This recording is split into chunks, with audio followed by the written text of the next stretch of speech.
Hello, YouTubers! Welcome to the Daily Comic and Collectible, episode 622. Now today, the collectible of the day is the Hasbro Toys Marvel Legends series Spider-Man collection 6-armed Spider-Man action figure. Hoping to cure his spider powers in the early days, Peter Parker drank a special serum mixture and woke up with a total of 4 extra arms, giving him 8 appendages, just like a real spider.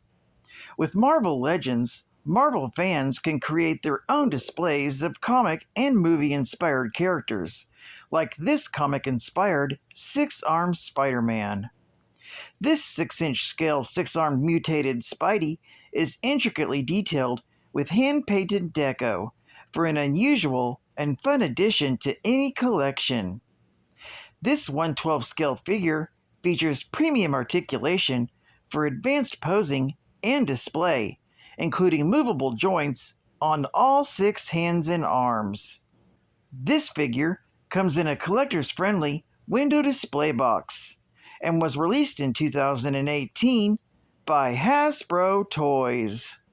Now, the comic of the day is Web of Spider-Man, Volume 1, Issue number 15, with a cover date of June 1986, with story by David Michelini, art by Mike Harris, and cover by Mark Beecham. This story is titled Fox Hunt. The story opens with Spider-Man thinking that the Black Fox had just murdered Andre Bullion. He swings across the city to hunt for the camp burglar. Spider-Man is furious that the Black Fox managed to trick him into thinking that he had a wife and children recently, and that he was going straight after one last heist. He also recalls how he followed after the Black Fox after he stole the Eye of Carnelia in order to discover who his fence was and to sell the gold notebook in his possession. He compares the death of Bullion to that of his Uncle Ben, who died thanks to a burglar that Spider-Man failed to stop. As Spider-Man web slings across the city, he's observed by a costumed mercenary known as Chance. He contacts his employer, the Foreigner, who he completed his task, but Spider-Man had gotten involved. He offers a wager of $10,000 to eliminate the masked hero within 24 hours. Impressed, the Foreigner accepts Chance's wager. Not far away, on a rooftop, the Black Fox is in a panic after discovering the death of Andre Bullion, his friend.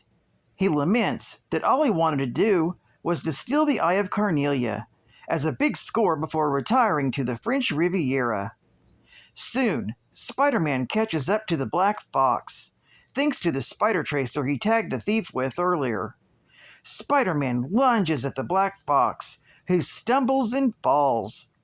Before the wall crawler can strike him, the Black Fox tells Spider-Man that he didn't kill Andre, pointing out that it would make no sense to kill the fence he was trying to offload the stolen jewel on.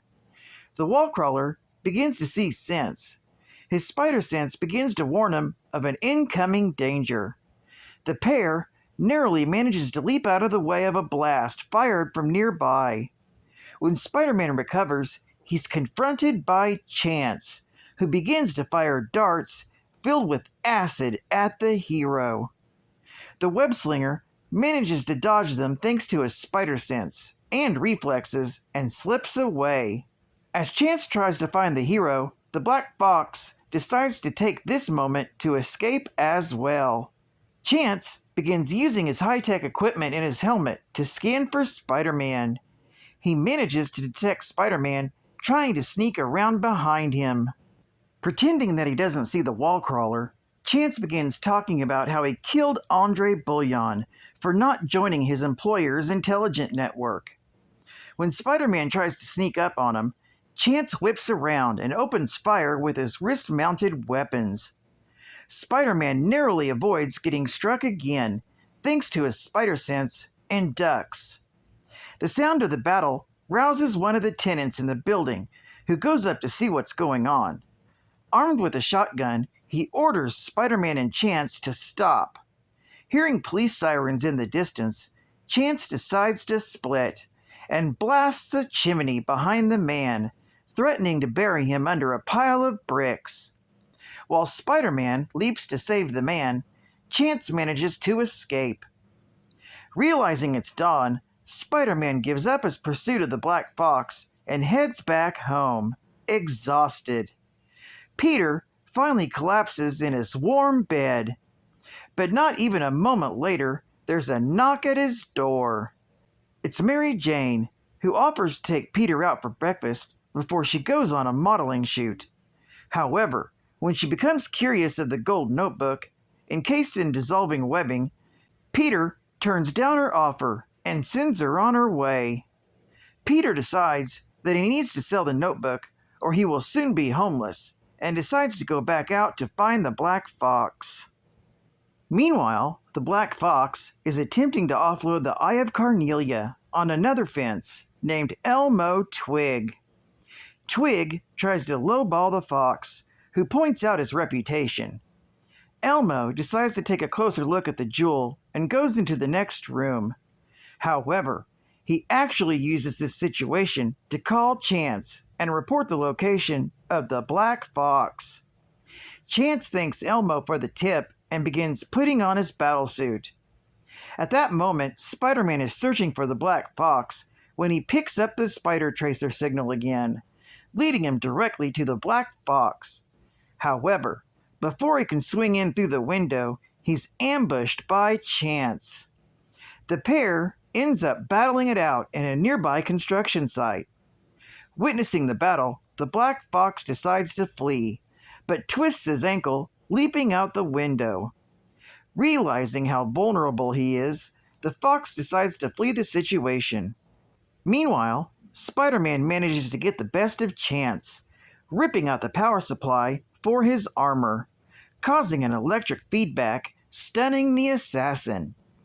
When Spider-Man tries to continue his pursuit of the Black Fox, he discovers his spider tracer in a nearby alley and realizes that he lost the thief once again. Changing back into Peter Parker, the hero pays a visit to Elmo Twig and offers to sell the gold notebook. Twig agrees to buy it, but for no more than $3,000. With no other choice, Peter is forced to accept the offer. Peter then uses the money to anonymously pay for Nathan Lubinsky's hospital bills. Peter then pays a visit to his aunt and Nathan in the hospital.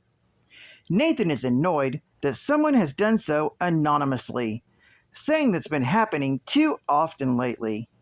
When Peter asks what Nathan is talking about, he points Peter's attention to a news broadcast about the anonymous return of the Eye of Carnelia and collected the reward. Realizing that the Black Fox returned the stolen gem himself, Peter is amused by the thieves' ballsy move. At that moment, aboard a cruise ship on the Atlantic, the Black Fox can't believe he was reduced to returning something he successfully stole. However, his humiliation is quickly forgotten when he notices a woman on the deck wearing an expensive necklace and begins romancing her. With no money left, Peter heads to his apartment to face the music and finds himself strangely at peace, even though he's about to become homeless. But Parker is in for a surprise when he arrives at his apartment and is confronted by his landlady, Mamie Muggins. Muggins explains that his friend, Mary Jane, left a note for him. Mary Jane writes to explain that she couldn't stand to see Peter get evicted. Peter couldn't believe it, and when he goes into his apartment, he discovers that she paid to have the place repaired and refurbished.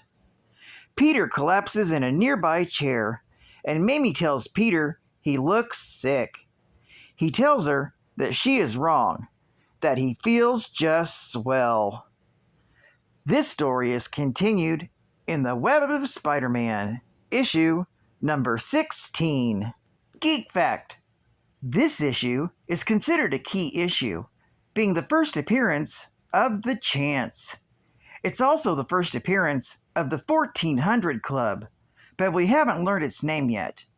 Plus, it's the first cameo appearance of the Foreigner, in voice only.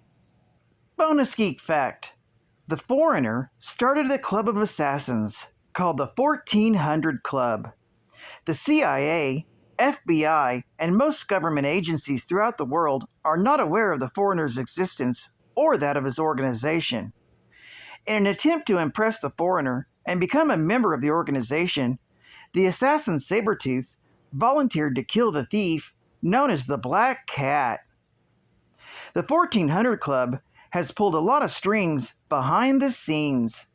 In fact, the Foreigner hired Blaze to firebomb the Black Cat's apartment. Foreigner's agents were responsible for the death of Ned Leeds.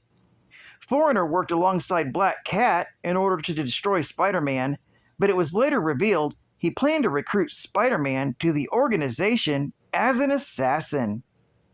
The Foreigner hired the Death Squad to kill Betty Brant Leeds, who was seeking to expose the Foreigner's role in her husband's death. Blood Rose hired Foreigner's organization to bring down the remnants of the Kingpin's empire, who recruited cyber hunters and the new enforcers. And Justin Hammer turned the 1400 Club against him, and the organization was destroyed. But the Foreigner reformed the organization soon after. Advertising ad facts. The saga of the Hobgoblin explodes! In 86. Look for the action in The Amazing Spider-Man. Oh dear, R2, what have you gotten us into now? Star Wars Droids! The Adventures of C-3PO and R2-D2 from Star Wars! And their hit Saturday TV show, now in their very own Star Comics series. And final geek fact: Nicholas Powell was a compulsive gambler. Feeling that only the biggest risk could give him some emotion in his life, he led a life of increasing danger, and he began betting not only his money, but also his life in mercenary adventures. He developed a unique combat uniform to begin a new career as a super mercenary, Chance. Chance has some extremely high-tech and advanced equipment. His helmet includes 360 degrees of vision, infrared vision, built-in radar, systems monitoring his power levels and ammo levels, plus built-in communications via cellular. His power pack includes 20 charges for his wrist blasters and power for his helmet and jet propulsion system. His weapons are in the form of golden bracelets. They are wrist blasters with 2 different weapons. Each bracelet has a dart pistol and plasma generator, and can even be worn as normal clothes. Each bracelet contains 30 darts, and each contains 17 ounces of acid. They also contain a concussive blast with a 3-foot radius, and each wrist plasma laser contains 20 shots. And finally, he gets around via ankle jets that allow him to hover and fly at close to 200 miles per hour. Well, I'd like to thank you for joining me for another Daily Comic and Collectible, and I hope you had a fabulous Independence Day. This is Cat Fan Comics Man, and I'll catch you on the flip. Over and out.